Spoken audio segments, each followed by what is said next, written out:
comemora a Páscoa em quase todo o mundo, né? Então, hoje nós queremos compartilhar com os irmãos uma palavra dentro desse contexto da Páscoa.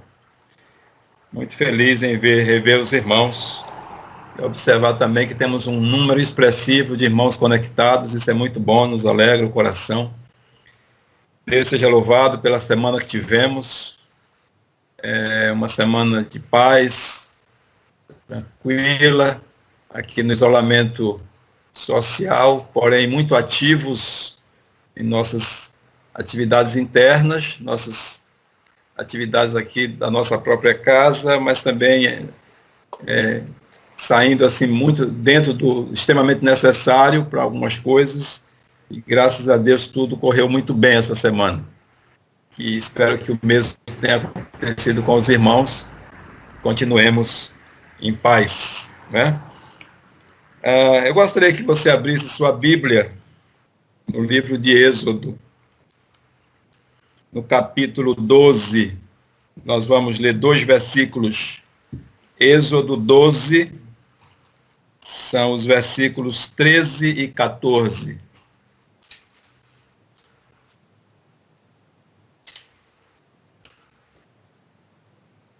Êxodo 12, versos 13 e 14.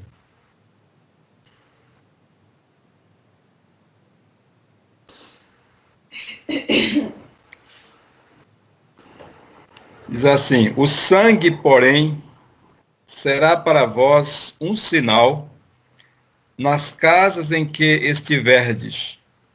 Quando eu vi o sangue, passarei adiante. A praga de destruição não vos atingirá quando eu ferir o Egito. Esse dia, portanto, será para vós um memorial, e o celebrareis como uma festa perene para o Senhor nas vossas gerações, e celebrareis por decreto eterno ou perpétuo. Louvado seja o Senhor. Pai, nós somos gratos a Ti, porque um dia o Teu sangue também foi derramado, como aqui no Egito. Esse Cordeiro, Senhor, também o Cordeiro de Deus, derramou o Seu sangue, para que por intermédio desse sangue, nós também libertos, livres da praga do Egito, mas da praga do pecado que contaminou a todos, pelo sangue do Cordeiro de Deus, nós somos livres, libertos desse mal. Muito obrigado, Senhor, por essa semana. Muito obrigado pela semana também que começa hoje. Muito obrigado, Senhor, pela presença dos irmãos na sala virtual. Muito obrigado pelos irmãos que não estão aqui, mas também, ó Deus, recolhidos onde quer que estejam.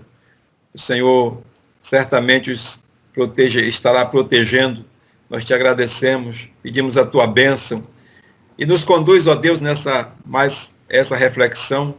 Nós te pedimos em nome de Jesus Cristo. Amém. Aleluia. Graças a Deus pela participação dos irmãos Alberto e irmã Andréia, pelo trabalho do irmão Salomão, irmã Rosani, aí no louvor, por todos que aqui estão. O povo de Israel sempre cultivou muitas festas anuais. As principais são 7, no mínimo. Porém, existem 3 festas que são da maior importância para o povo judeu, que também tem muito a ver com a gente. As 3 festas mais importantes dos judeus. Tem a festa dos tabernáculos, ou também chamada de festa das cabanas ou das tendas. Essa festa celebra justamente aquele tempo, traz à memória aquele tempo em que o povo permaneceu no deserto, lá quando saiu do Egito até a Terra Prometida. O povo ali habitou em cabanas, em tendas, o próprio tabernáculo era uma tenda móvel. Então, eles celebram a festa dos tabernáculos em memória a esse período. A festa da Páscoa, é a que nós estamos hoje vivendo, né? E é o texto que nós lemos aí, tem a ver a Páscoa passar, né? P-A-S-S-A-H, então significa pular, saltar, ou mesmo passar por cima. Não há uma certa dúvida em relação à sua origem, se foi exatamente aqui, ou se já havia, mas o certo é que ela mostra exatamente essa questão, né, de passar por cima. Ou seja, todas as casas em que havia o sangue do cordeiro, que foi sacrificado naquela noite, lá no Egito, o cordeiro com ervas amargas e pães asmos, esses eram os elementos ali. Então, o sangue desse animal foi colocado nos umbrais das portas, conforme Deus orientara a Moisés. Então, todo o sangue, toda casa que havia marca do sangue, o anjo da morte não entrava. Eu falo da última praga, a 10ª praga, que foi justamente a morte dos primogênitos lá no Egito. A praga mais dolorosa que aconteceu sobre o Egito. Então, Páscoa celebra justamente esse momento. Então, vamos falar um pouco mais sobre isso. E a terceira importante também é a de Pentecostes, que era exatamente 50 dias depois da Páscoa. Por isso, Pentecoste, né? Sim, Penta.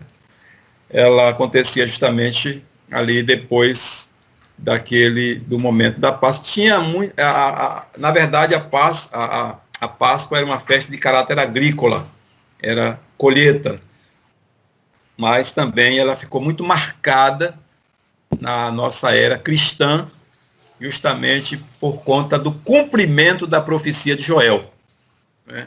Que o Espírito Santo seria derramado sobre toda a carne, e essa promessa se cumpre justamente na festa de Pentecostes, depois da ressurreição de Jesus, né? E foi uma promessa que ele deu antes de subir. Mas recebereis poder ao descer sobre vós o Espírito Santo, ser-me-eis testemunho em Jerusalém, Judéia, Samaria e até os confins da terra. Atos 1:8. Então, essa promessa acontece ali, vocês podem ler no capítulo 2 de Atos, justamente na festa de Pentecostes. Mas nosso assunto hoje é a Páscoa.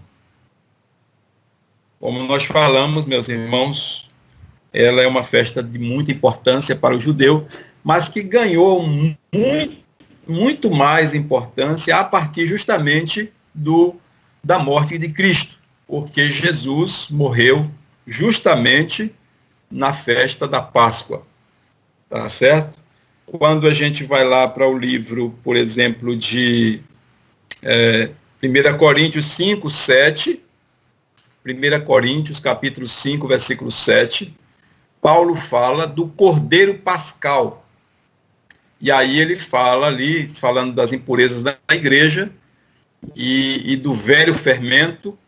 E velho fermento é esse, ou seria esse? São aquelas velhas molduras, as tradições, e por elas também a preservação de muitos costumes pecaminosos, pagãos, ou seja, essas molduras velhas, antigas. Paulo está ali sugerindo que esse fermento seja substituído, né?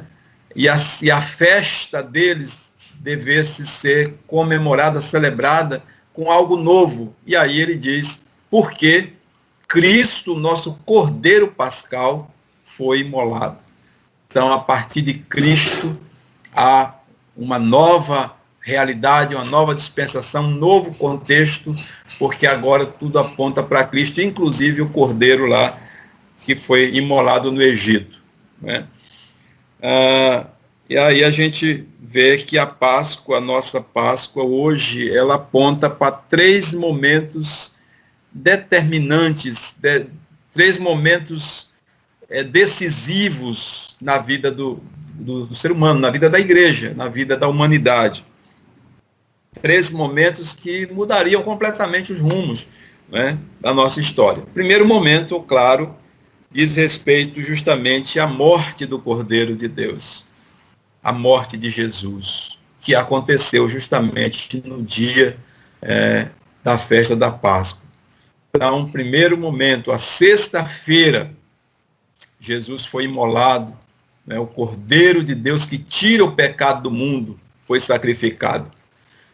A gente vê isso aí em vários textos da Bíblia, por exemplo, Mateus 26, 2, Jesus já sabia, porque era profético, em que ele morreria na Páscoa, ele seria o Cordeiro Pascal, isso já estava escrito, né? E Jesus faz menção disso no capítulo 26 de Mateus, versículo 2, que o Cordeiro de Deus, ele está completando o tempo, vem a Páscoa, em que o Filho do Homem será sacrificado.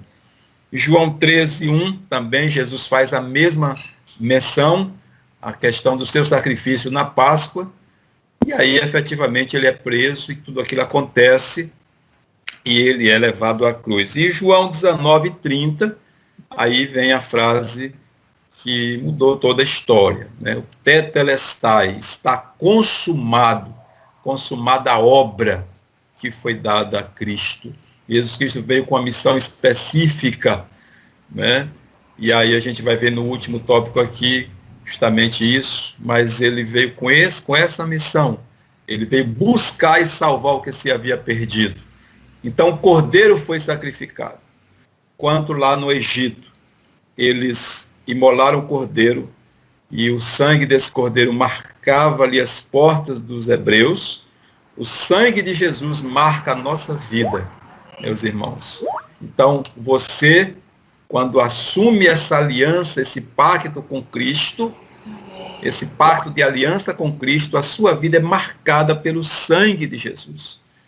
Então, o diabo não tem mais autoridade sobre você. A Bíblia fala, né, o próprio Paulo falando lá aos Romanos, agora nenhuma condenação há para os que estão aonde? Em Cristo Jesus. Nenhuma condenação há. Então, esse primeiro momento, o momento do sacrifício de Jesus, da sexta-feira, marca justamente a nossa passar, ou seja, a nossa libertação ali, o pecado, o inimigo, o mal, ele não tem mais domínio sobre as nossas vidas. Terceiro momento, de igual importância, é justamente o domingo, o dia da ressurreição. Aleluia. A ressurreição de Cristo é a nossa referência. Por que a nossa referência? Queria que você abrisse sua Bíblia em 1 Coríntios, capítulo 15, por favor. 1 Coríntios 15. Nós vamos ver que a ressurreição de Jesus é a nossa referência. O versículo 20, ele diz assim, capítulo 15, 1 Coríntios 15, 20. No entanto, em realidade, Cristo ressuscitou dentre os mortos, sendo ele o primeiro dos frutos dentre aqueles que dormiram. Ou seja, Jesus Cristo foi o primeiro e depois dele nós também ressuscitaremos, porque no próprio capítulo 15 da primeira carta aos Coríntios, nós podemos ler a partir do versículo 52, 1 Coríntios 15, 52 até o 54, ele vai dizer exatamente isso. Num momento, no abrir e fechar de olhos, ao som da última trombeta, porquanto a trombeta soará, os mortos ressuscitarão incorruptíveis, e nós, ou seja, aqueles que estiverem vivos, serão transformados. E aí, versículo 53. Pois é impreterível que este corpo que perece se revista da incorruptibilidade, e o que é mortal se revista da imortalidade. No momento em que este corpo perecível se revestir da incorruptibilidade, e o que é mortal for revestido da imortalidade, então se cumprirá a palavra que está escrita: devorada, pois foi a morte na vitória. Aleluia! Cristo ressuscitou. A grande diferença, meus irmãos, entre o cristianismo e outras religiões no mundo é que todos esses líderes, o sepulcro deles está ocupado, ou esteve ocupado, né? Então, se você for ver os nossos líderes também da Bíblia, os heróis da fé, Moisés, Abraão, Davi, os profetas, né, Paulo, os discípulos, todos esses homens, eles morreram e os seus corpos permaneceram no túmulo. O único túmulo vazio é o túmulo de nosso Senhor e Salvador Jesus Cristo. Ele ressuscitou. Então, quando você chega ali no jardim do túmulo, tem lá o túmulo, existem muitas fotos, inclusive a irmã Dejaci postou aí no grupo hoje uma foto do túmulo. Então, você vai ver na entrada, logo, tem uma plaqueta, aquela placa está escrito: ele não está mais aqui, ressuscitou. Glória a Deus por isso.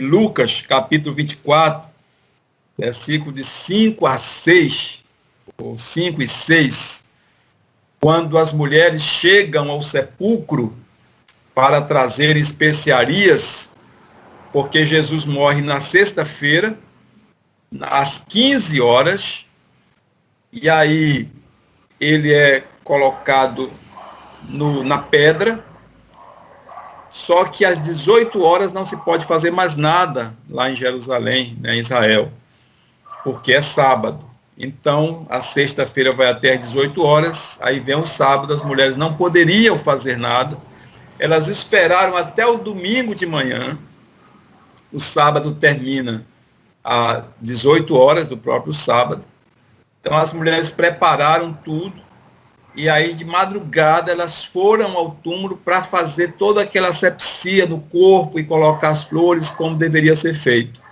Mas quando elas chegam ali, elas têm uma grande surpresa, porque haviam ali 2 anjos e eles disseram para elas: vocês estão buscando entre os mortos aquele que vive. Ele não está mais aqui. Ressuscitou, como havia dito. Aleluia. Glórias ao Senhor. Então, meus irmãos, Jesus ressuscitou.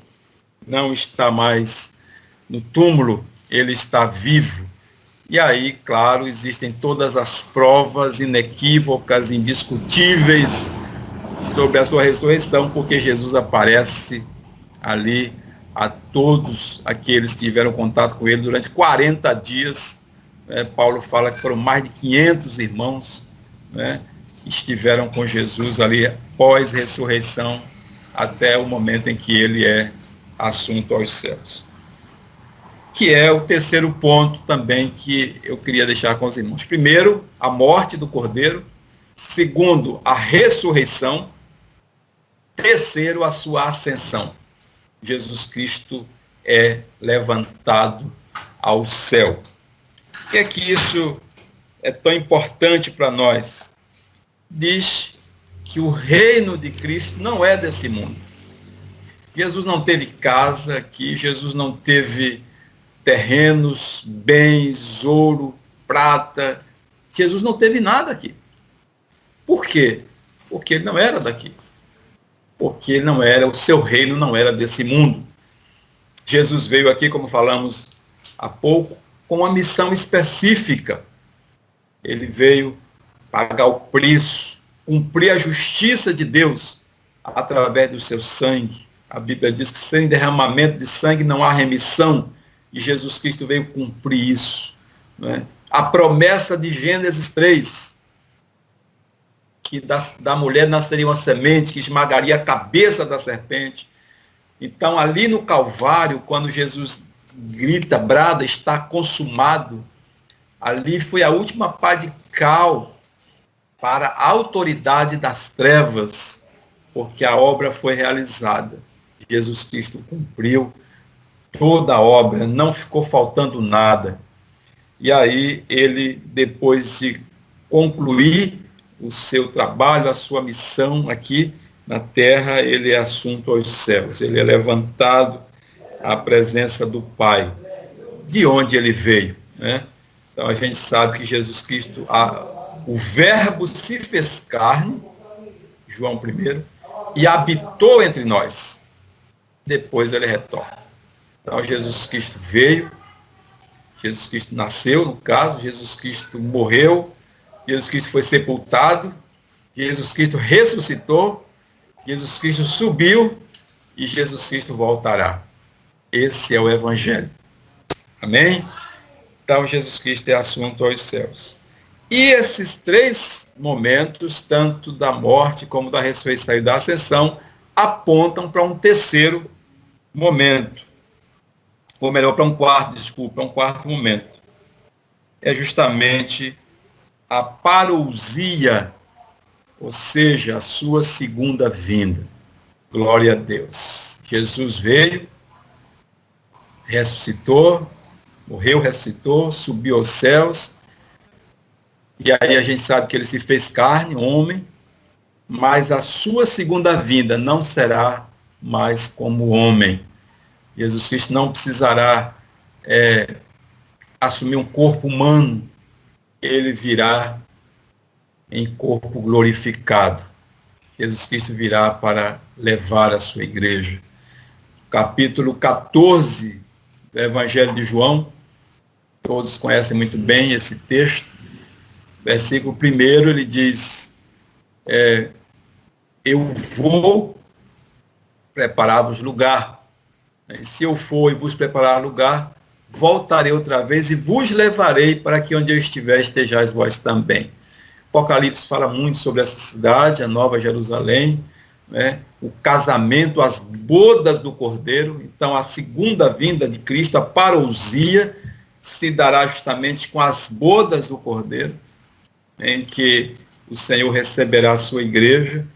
E aí você pode ler isso mais claramente, justamente no capítulo 15 aí da primeira carta aos Coríntios, que nós lemos aí durante o nosso momento. Então você pode consultar depois, aí vai falar muito sobre isso. É justamente a segunda vinda do Senhor. Então Jesus Cristo foi crucificado, pagou o preço, depois ele ressuscita, sobe e voltará.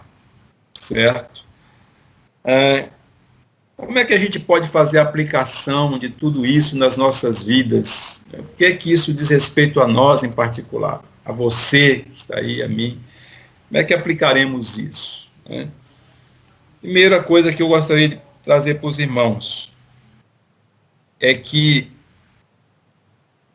esse evento sublime, que é a volta do Rei, marcada por sinais que a Bíblia traz, esses sinais, os últimos tempos, há muita informação sobre isso, algumas verdadeiras, outras nem tanto, mas o fato é que a igreja do Senhor precisa se preparar para isso.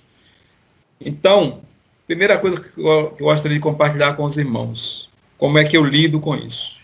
Com inteligência e sabedoria. Eu preciso ter inteligência, eu preciso ter sabedoria para esperar a parousia, valorizando o sacrifício que ele fez, entendendo que só por esse sacrifício eu sou salvo, não existe salvação fora de Cristo, valorizando o fato de que ele não está morto, ressuscitou, então essa é a nossa esperança, a ressurreição, que ele subiu ao céu e que ele voltará. Mas eu tenho que ter inteligência. E aí, Lucas capítulo 12, eu faço questão que você abra nesse texto, que fala justamente sobre essa expectativa. Lucas 12. Vamos abrir aqui, os irmãos. Versículos 35 a 40.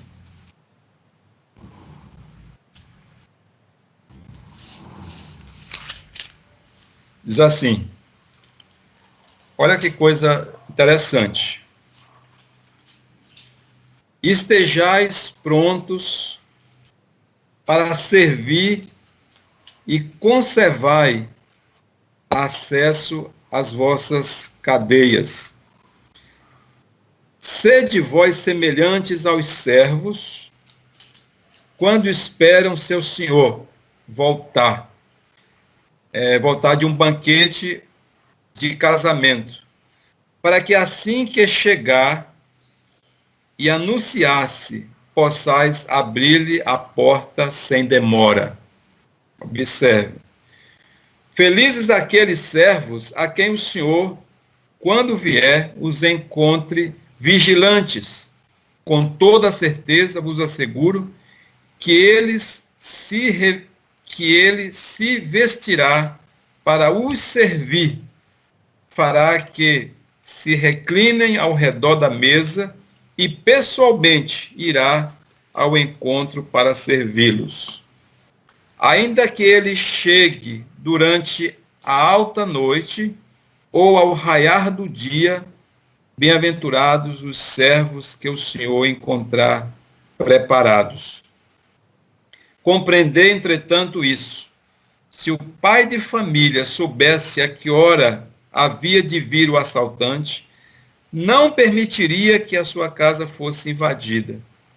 Ficai também vós alertas, pois o Filho do Homem virá no momento em que menos esperais. Então, o que é que o texto está dizendo? É que nós temos que aguardar a volta do Senhor, a parousia, com inteligência, não com dispersão ou displicentemente, mais atentos. Esse é o primeiro ponto. Segundo, com discernimento, não nos deixando levar por tantas informações a respeito desse assunto, desse evento, porque o que tem de informação, né, sobre a volta de Cristo, quando se dará, muita gente já fixou datas, né, e tantas coisas. Em tempos de fake news, nós temos que ter todo o cuidado para comunicar aquilo que nós não vemos, aquilo que são assuntos escatológicos, que apontam para o futuro. Então, muitas pessoas fazem suas previsões e falam muita coisa sobre a volta do Senhor. Uma coisa é certa, meus irmãos, o tempo que nós estamos vivendo é um tempo que caracteriza aquele tempo do fim, que a Bíblia nos mostra em vários pontos, né? Tanto nos livros do Antigo Testamento como do Novo Testamento, nós vemos essas características muito evidentes. Um tempo de esfriamento da igreja, um tempo de indiferença. As guerras estão aí, não só guerras armadas, mas outros tipos de guerras. Estamos enfrentando hoje uma guerra no mundo todo, que é a guerra contra o coronavírus, né? Então, o cenário está meio que preparado e nós não temos dificuldade em entender que a volta do Senhor se dará daqui a qualquer momento. Mas para isso precisamos estar preparados, com inteligência, né? Outro ponto, e para concluir, nos santificando, né? Santificando as nossas vidas. E eu quero que você abra também esse texto maravilhoso que está lá em Apocalipse, capítulo 22, o último capítulo da Bíblia, e portanto de Apocalipse. Apocalipse capítulo 22,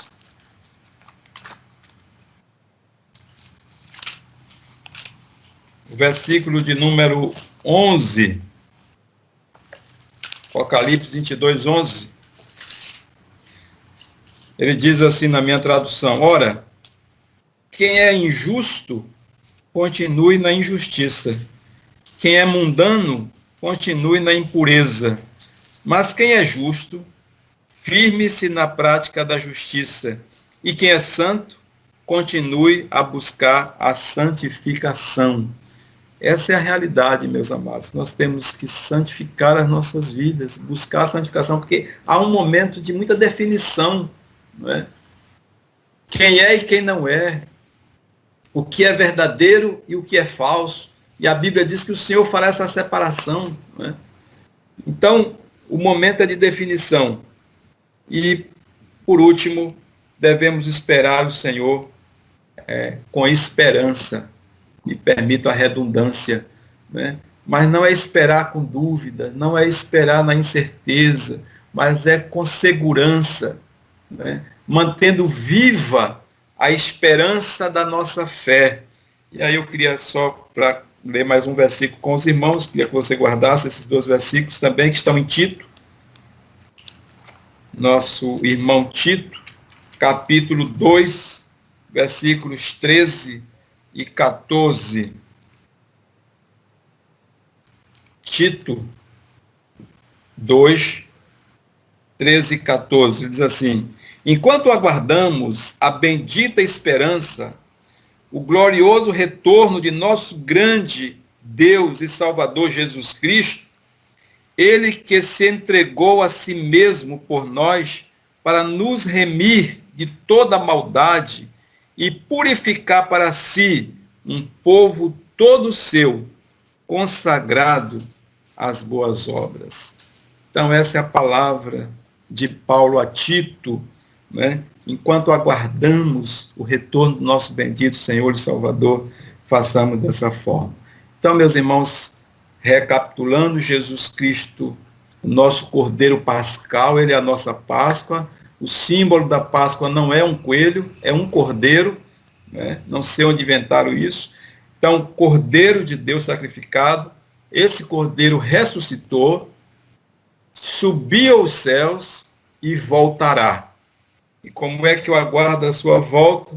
Com inteligência, com discernimento, não seguindo qualquer informação, mas com foco nele, me santificando e com firme esperança. Amém? E Deus nos abençoe e fortaleça nosso coração e a nossa fé. Cristo é a nossa Páscoa. Glória a Deus. Glória a Deus, graça e paz, irmãos.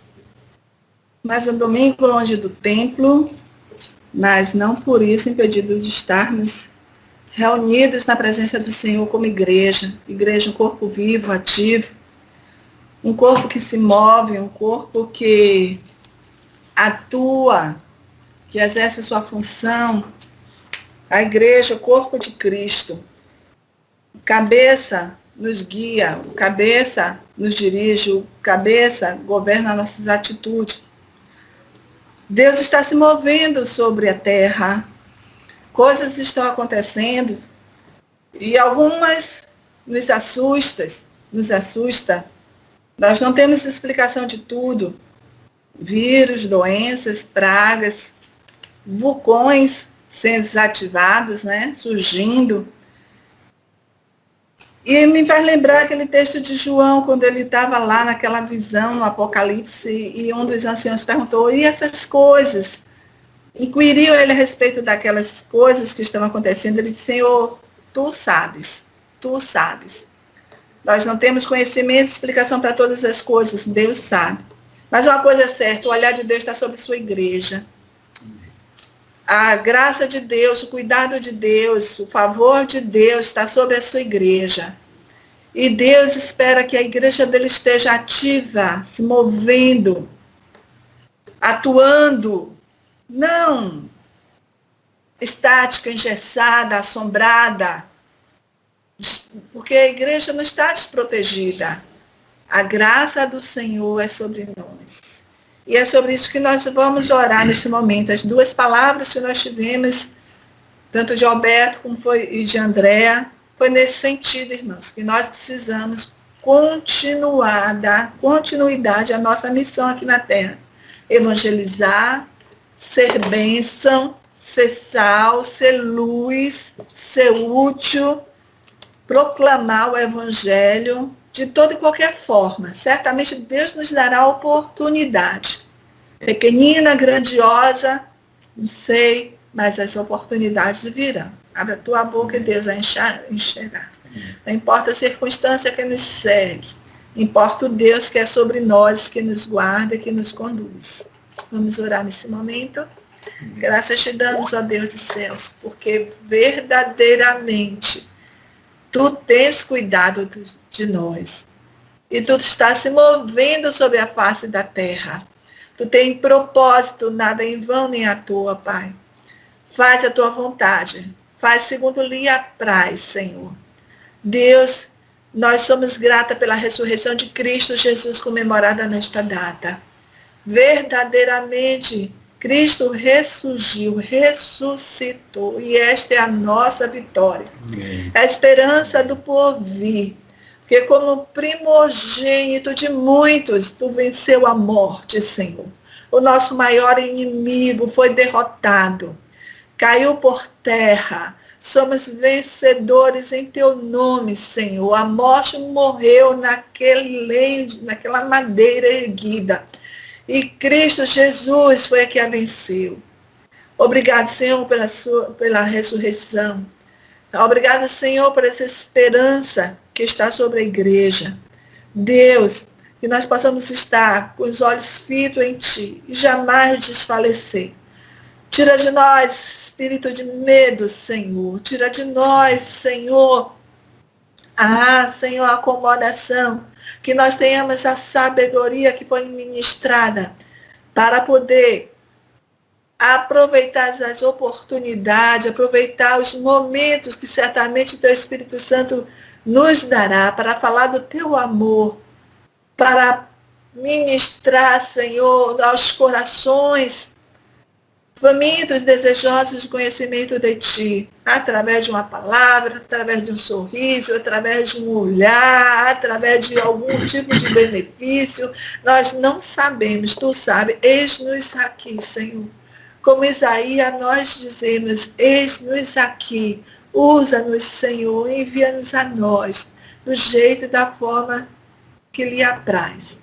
Tão somente capacita-nos, tão somente, Senhor, renova a nossa força, renova a nossa fé, dá-nos unção do alto dos céus, que tenhamos, Senhor, mais e mais da Tua graça, porque queremos compartilhar com outros. Abençoa a Tua igreja, Senhor.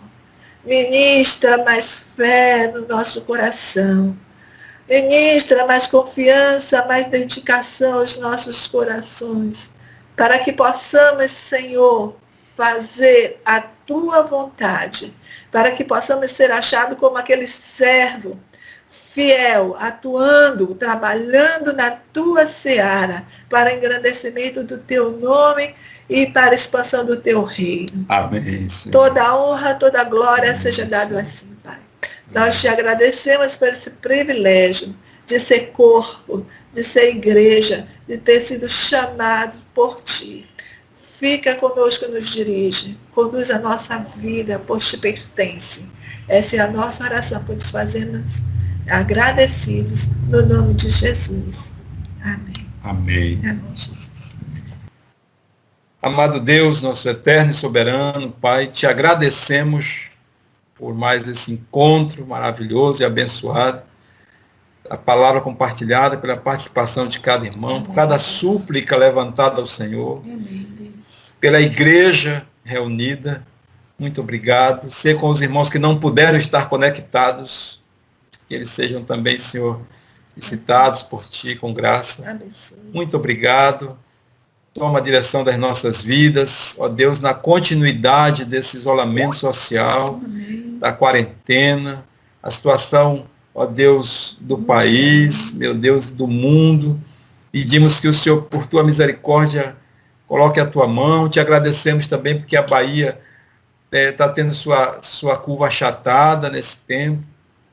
Ó Deus, que possamos logo, logo, Senhor, entrar na curva do descenso dessa situação, em que o pico, ó Deus, não traga as consequências que estavam previstas, e que logo, logo possamos voltar ao normal. Esse é o nosso desejo, a nossa oração. Para Ti tudo é possível.